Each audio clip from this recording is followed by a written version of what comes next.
informasi karena kegiatan-kegiatan kita yang masih sibuk. Hari ini kami belum bisa menerima. Tetapi ternyata kami diskusikan kembali bahwa mungkin ke depannya lagi malah lebih sibuk lagi Pak kegiatan kita yang dalam rangka kegiatan World Superbike. Oleh karena itu amat sangat tepat kalau bisa kita laksanakan pada pagi hari ini. Jadi mungkin pembukaan dari kami Pak. Mungkin apa-apa yang perlu kami atau mungkin Bapak sampaikan atau perlu kami diskusi akan kita lakukan bersama.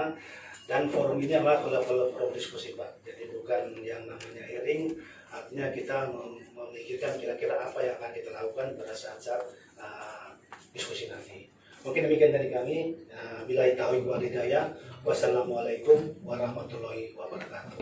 Yang hormati para pejabat dari PT Angkasa Pura, rekan-rekan dari kepolisian, serta dari Dandim mungkin ya, Dandim Lombok Tengah, serta rekan-rekan media yang sempat hadir pada acara silaturahim sekaligus diskusi kita dengan PT Angkasa Pura. Jadi terima kasih kami sampaikan atas sambutan serta keterbukaan ya, terkait dengan kedatangan kita, walaupun tadi sempat kita ada ini sedikit menunggu ya, standby istilahnya. Jadi beginilah kami bisa hadir sekitar 4 orang kan. Jadi dari rencananya sekitar 10. Jadi sesuai dengan surat yang kita sampaikan, jadi tujuan kami datang ke sini adalah untuk meminta penjelasan ya terkait dengan ada 3 poin yang kami pertanyakan. Yang poin pertama itu adalah kejelasan ya, karena memang sekarang bandara kita ini sudah ada pelebaran dari runway dan yang lain serta perluasan. Jadi alhamdulillah kesiapan kita untuk terus-menerus kita rasa sudah sangat siap kan. Cuma ada sedikit yang perlu kita klarifikasi atau penjelasan terkait dengan kebimbangan masyarakat di sekitaran supaya ini diperjelaskan. Jadi poin pertama yang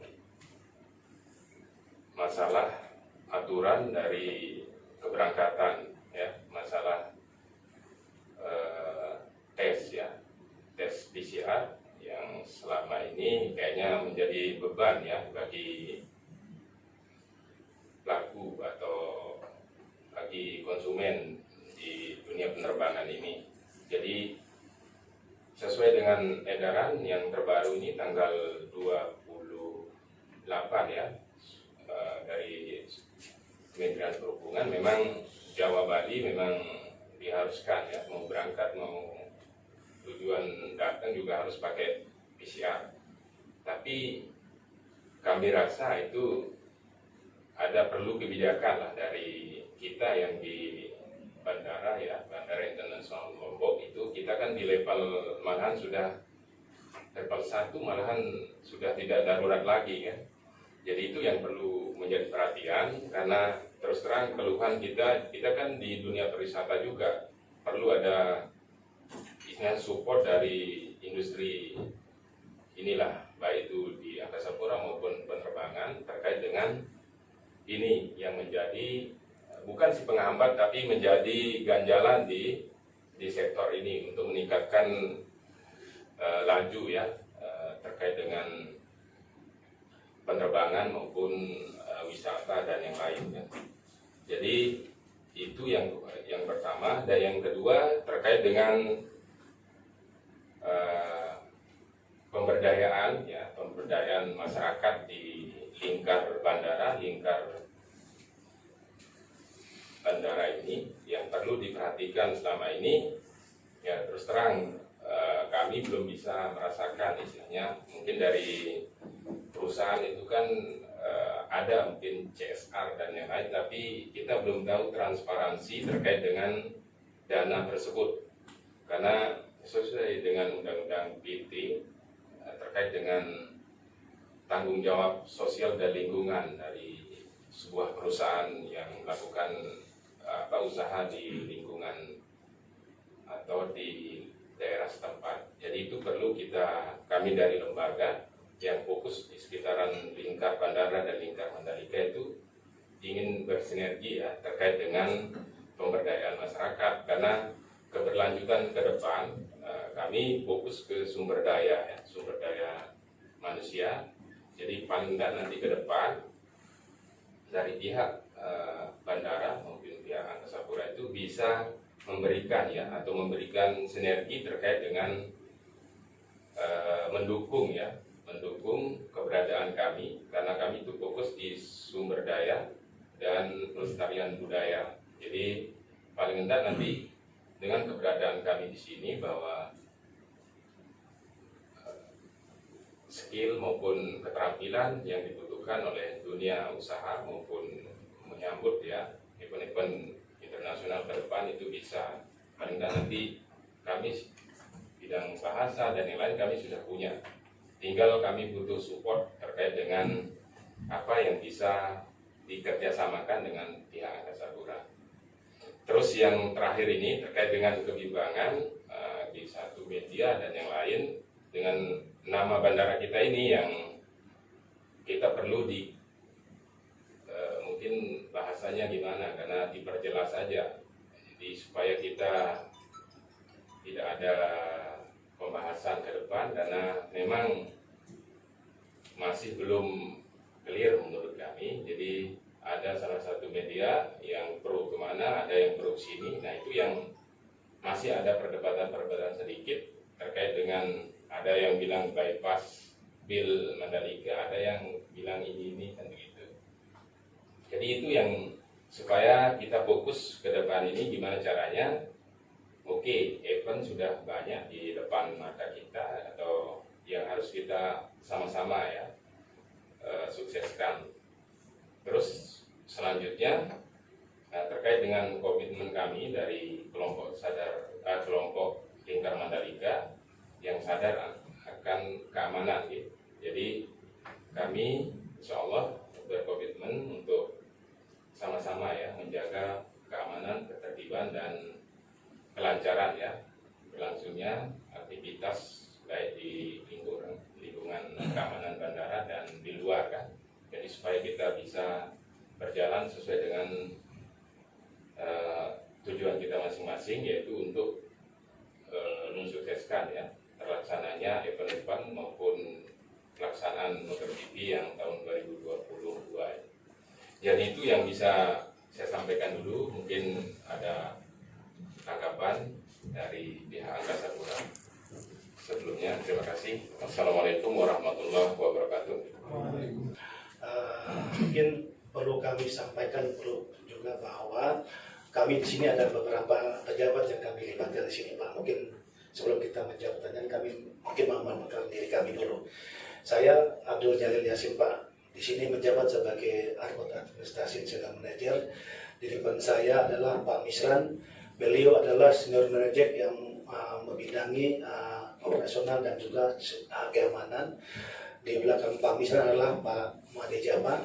Beliau adalah senior manager yang membidangi safety dan keamanan dan keselamatan. Di sebelah kanannya Pak Jaba, Pak Ali, yang beliau adalah manajer AFSEC. Sedangkan di belakang saya adalah Pak Anom, beliau yang menangani legal, Pak Adit yang menangani lengkapkan. Jadi terima kasih Pak, apa yang telah Bapak sampaikan, kami akan mencoba untuk menjelaskan. Jadi mungkin di sini ada 3 permintaan yang Bapak minta ya Pak. Jadi kami di sini juga akan menjelaskan sesuai apa yang menjadi ketentuan yang berlaku di Bandara Lombok.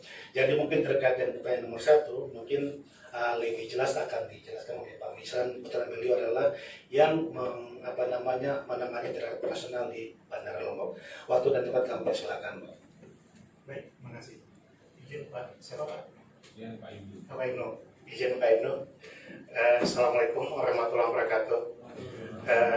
Bapak-bapak sekalian, terkait dengan pertanyaan yang pertama tadi Pak, masalah persyaratan perjalanan, sama Pak, saya sependapat dengan Bapak dan saya sangat setuju sekali. Hanya saja terkait dengan hal ini memang ini dampak kita rasakan Pak. Jadi yang tadinya antigen, kemudian PCR itu sangat berpengaruh pada kondisi penumpang kita.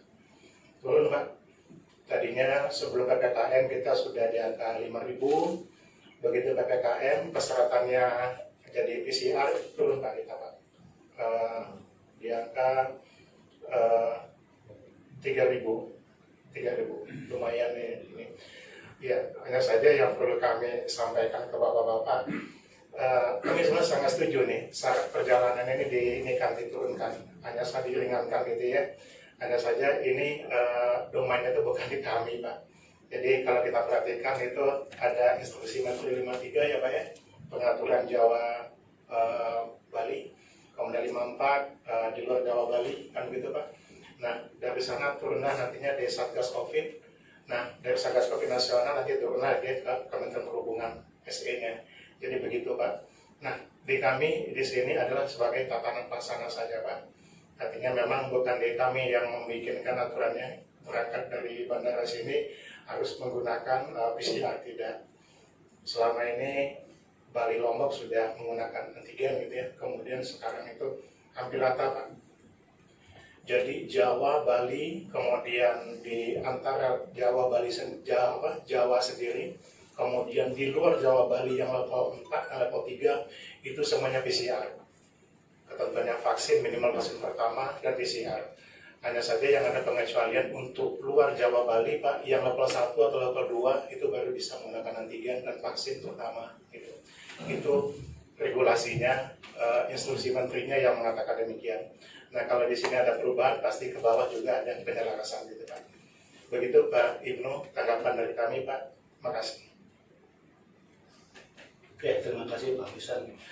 Mungkin kita lanjut aja Pak ya, mungkin ya nanti kalau selesai kita akan jelaskan baru mungkin kita buka seksi untuk kita diskusi ya.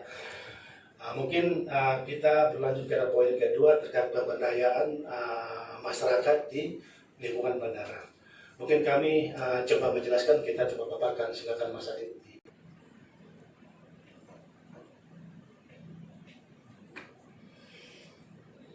Oke, mungkin kami akan mencoba memaparkan terkait dengan profil pekerja yang bekerja di lingkungan Bandara Lombok Internasional.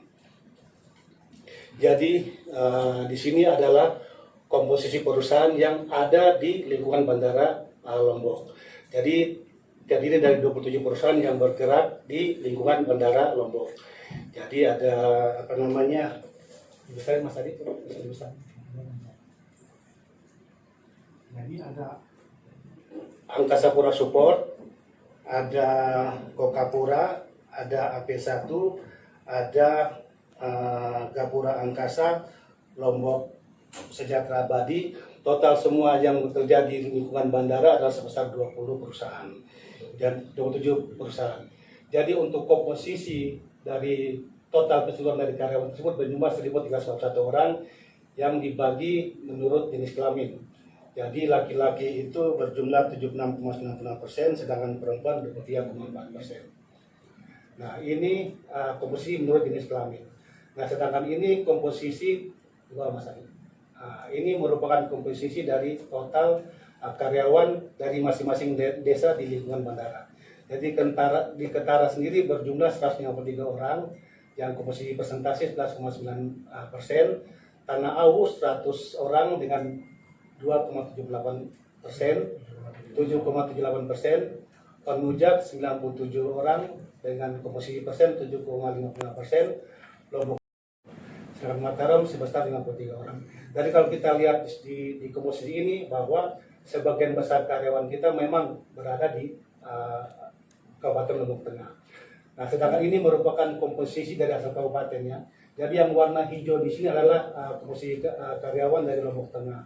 Jadi 825 orang adalah merupakan penduduk di Lombok Tengah sebesar 64,1%.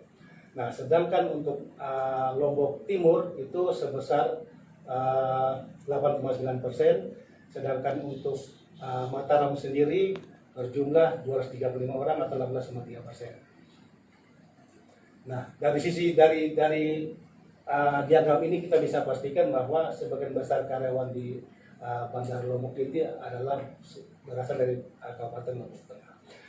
Sedangkan dari pendidikan sendiri kita bisa membagi demografi sebagai berikut. Jadi untuk SMA itu sebesar 66,89%, sedangkan untuk S1 11,26%, untuk D3 3,6%, sedangkan SMP 1,12%. Ini adalah komposisi.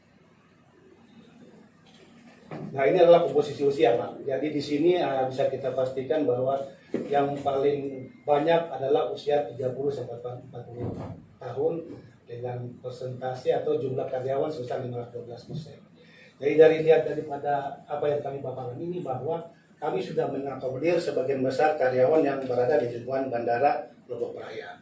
Jadi dalam hal ini kami komitmen. Jadi artinya di mana kami berusaha, kami akan memberdayakan seluruh tenaga kerja yang mungkin bisa kami manfaatkan di lingkaran desa lingkar Bandara Lombok Airport. Mungkin demikian dari kami, Pak, terkait dengan profil daripada karyawan yang bekerja di Bandara Lombok. Nama Pak ya, nama bandara Pak ya. Jadi mungkin Pak Ano bisa secara legal Pak Ano bisa dipaparkan.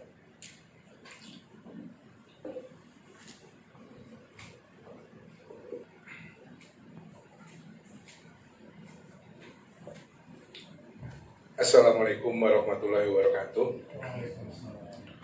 Bismillahirrahmanirrahim. Bapak-bapak yang kami hormati dari kelompok masyarakat di Lingkar Mandalika, izinkan kami akan menjelaskan terlebih dahulu latar belakang dari nama bandara yang di awal berdirinya di Lombok Tengah ini, kemudian sampai dengan perubahannya yang sempat menjadi polemik di masyarakat, dan sampai saat ini pun juga kelihatannya masih terdapat riak-riak yang muncul di masyarakat. Jadi pada awalnya ketika bandar udara ini berdiri di Raya di Lombok Tengah ini, memang belum ada aturan yang berkaitan tentang tata cara pembentukan nama bandara yang dikeluarkan oleh Kementerian Perhubungan. Nah, pada sekitar tahun 2011 ketika peresmian bandara ini, itu pun yang menjadi dasar ataupun yang menjadi nama Bandara Internasional Lombok yang kita kenal sampai dengan saat ini, itu tidak secara eksplisit disebutkan atau ditentukan namanya berdasarkan surat keputusan Menteri Perhubungan terkait penamaan nama bandara di Lombok Tengah ini. Hanya pada Peraturan Menteri Perhubungan nomor KM 11 tahun 2010 tentang tatanan kebandaraan nasional, pada saat itu di dalam lampiran peraturan menteri tersebut untuk bandara yang terdapat di daerah Lombok, karena pada saat itu adalah pergantian antara Selaparang dengan yang di Lombok Tengah, di situ sudah disebut nama Bandara Internasional Lombok sebagai awal mula penamaan dari bandara di Lombok Tengah ini, Pak. Kemudian berlanjut pada peraturan berikutnya yang dikeluarkan Menteri Perhubungan di tahun 2013, itu tahun PM nomor 69 tahun 2013, masih terkait dengan tatanan kebandarudaraan nasional ini. Nama Bandara Internasional Lombok masih tercantum sebagai nama yang resmi ditetapkan oleh Kementerian Perhubungan sebagai nama bandara yang berada di Lombok Tengah ini. Baru pada tahun 2018 dengan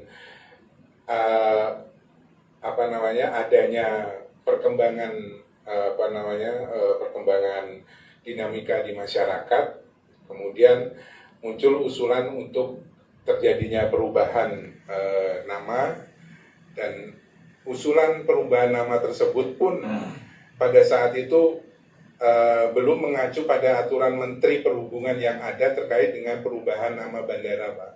Jadi aturan yang dipakai pada saat itu masih mengacu pada berbagai macam aturan yang ada di Indonesia ini terkait dengan kebandarudaraan dan juga terkait dengan organisasi dan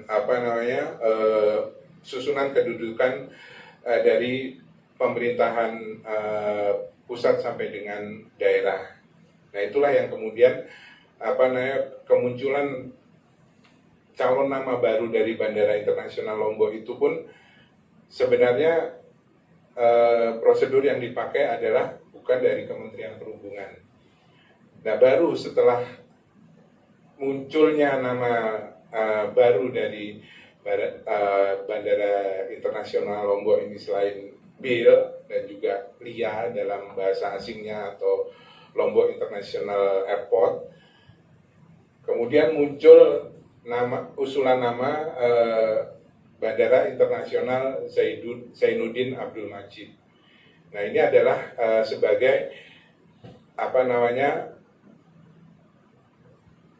merupakan usulan dari pemerintah daerah pada saat itu yang kemudian diajukan ke Kementerian Perhubungan, dan oleh Kementerian Perhubungan ditetapkan dalam suatu keputusan Menteri nomor PM 1421 tahun 2018 tentang perubahan nama Bandara Internasional Lombok menjadi Bandara Internasional Zainuddin Abdul Majid pada tahun 2018. Nah, setelah adanya pro dan kontra dari perubahan nama tersebut, pada akhirnya karena belum adanya aturan yang mengatur tentang perubahan nama bandara, maka Kementerian Perhubungan memandang perlu adanya aturan yang dibuat terkait tentang kebandarudaraan nasional ini, adalah khususnya mengenai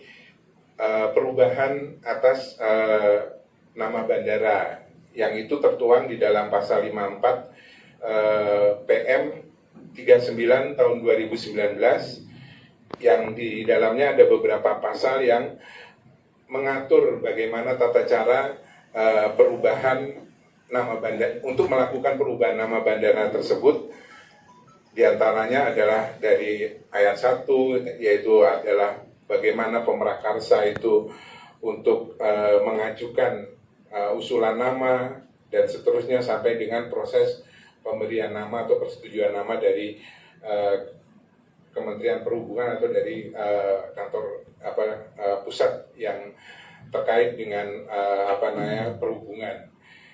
Nah, inilah yang kemudian di PM 39 ini seharusnya yang dipakai nantinya apabila ada usulan-usulan atau apapun yang terkait dengan perubahan nama bandara, termasuk apabila nama bandara Zainuddin Abdul Majid yang sudah ada sekarang ini yang ditetapkan oleh Kementerian Perhubungan dalam KP 1421 ini, tata cara perubahannya ada di PM 39 ini, Pak.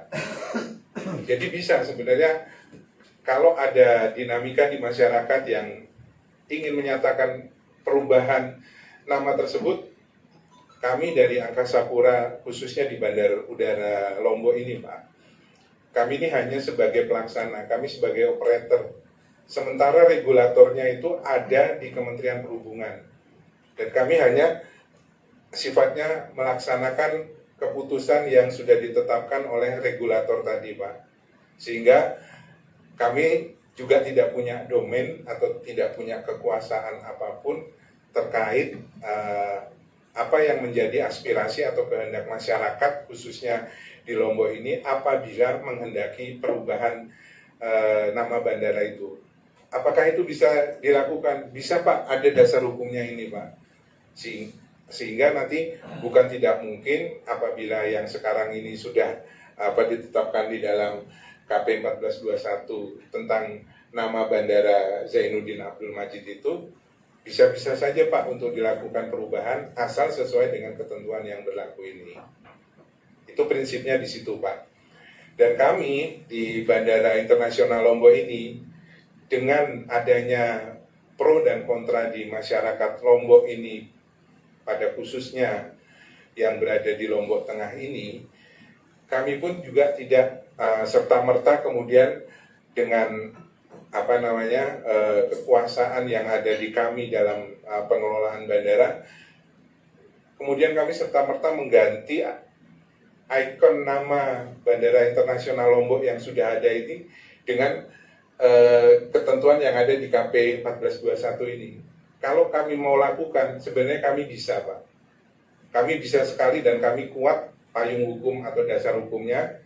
Bahkan kami sudah beberapa kali melakukan diskusi maupun interaksi dengan Kejaksaan Tinggi terkait dengan nama bandara ini, dan kami juga punya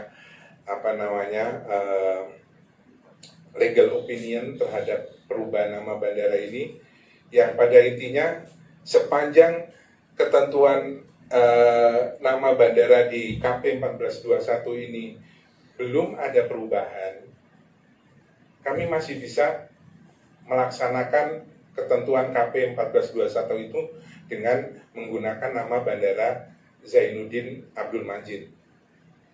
Itu prinsipnya seperti itu. Tapi kami di dalam pelaksanaannya di lapangan, Bapak bisa lihat mungkin tadi ketika Bapak datang ke kantor kami, di depan kami masih menggunakan ikonik nama yang tidak kami ganti Pak. Kami masih menggunakan ikonik nama asli dari bandara ini di awal keberadaannya tahun 2011 itu, tahun 2011 itu, dengan menggunakan nama Bandara Internasional Lombok.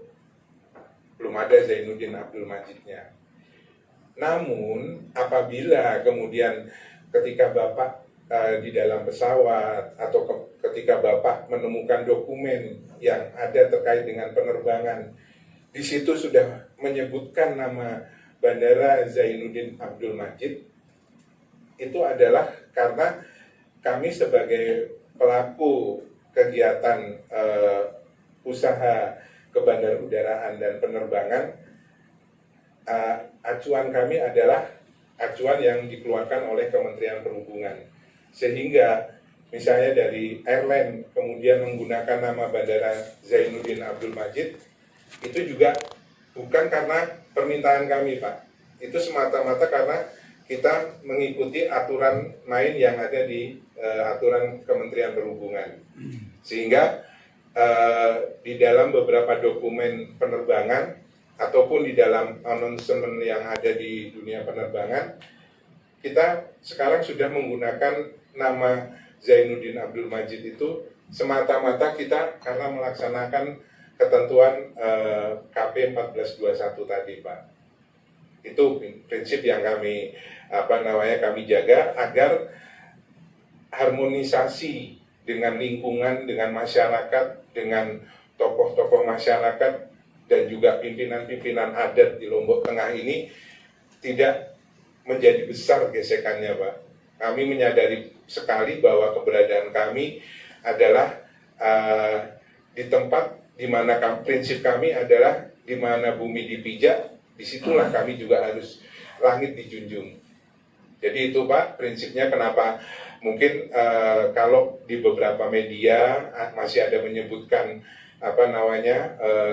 atau sudah menyebutkan nama lain selain Bandara Internasional Lombok, itu semata-mata di luar kekuasaan kami Pak. Itu semata-mata di luar pengaruh dari kami. Kami tidak mempengaruhi siapa-siapa dan kami tidak meminta kepada siapa-siapa untuk melakukan perubahan itu.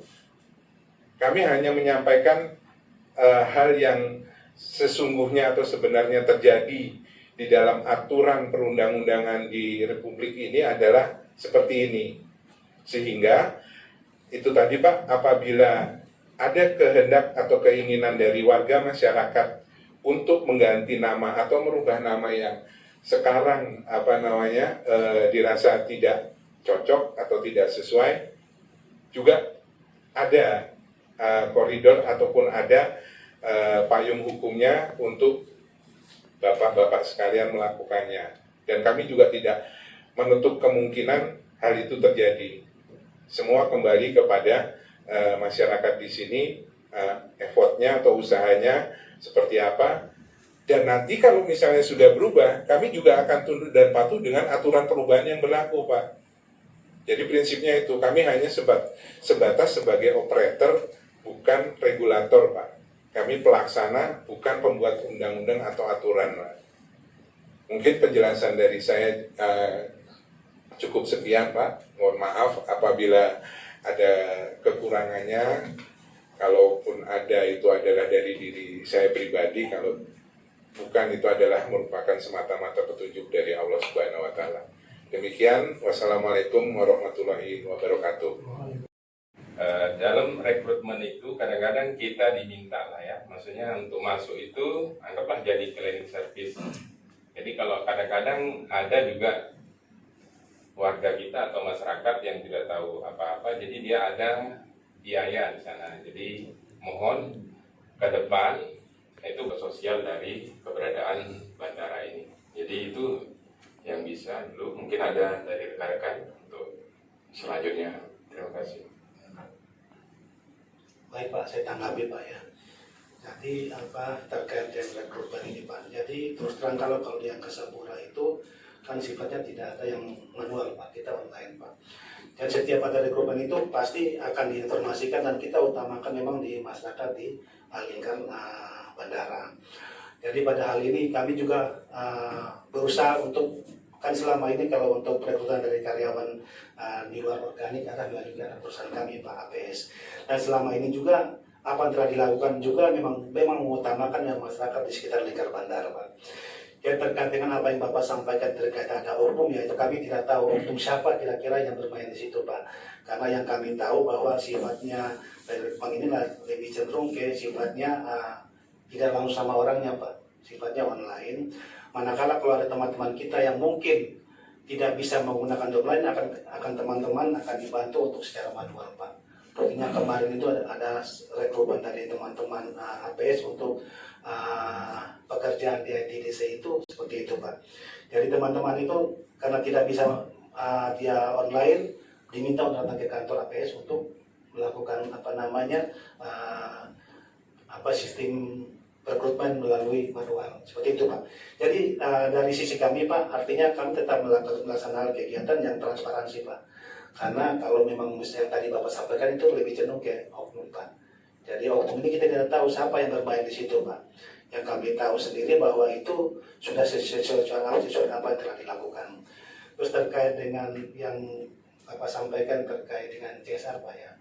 Jadi CSR itu sendiri memang kita harus melibatkan daripada kepala desa Pak. Karena dalam aturan tidak bisa menggunakan proposal secara perorangan Pak. Kalau untuk bina lingkungan. Sedangkan untuk kemitraan boleh dilakukan secara perorangan Pak. Tapi kalau seandainya kalau untuk bina lingkungan harus minimal ada semacam kelompok yang mengajukan.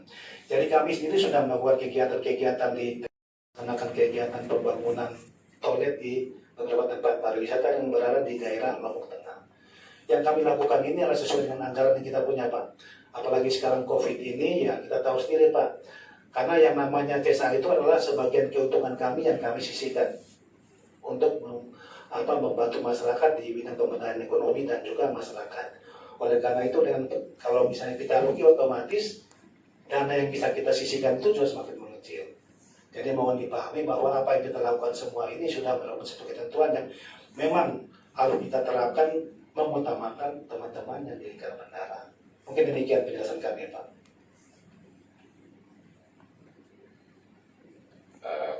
Penjelasannya.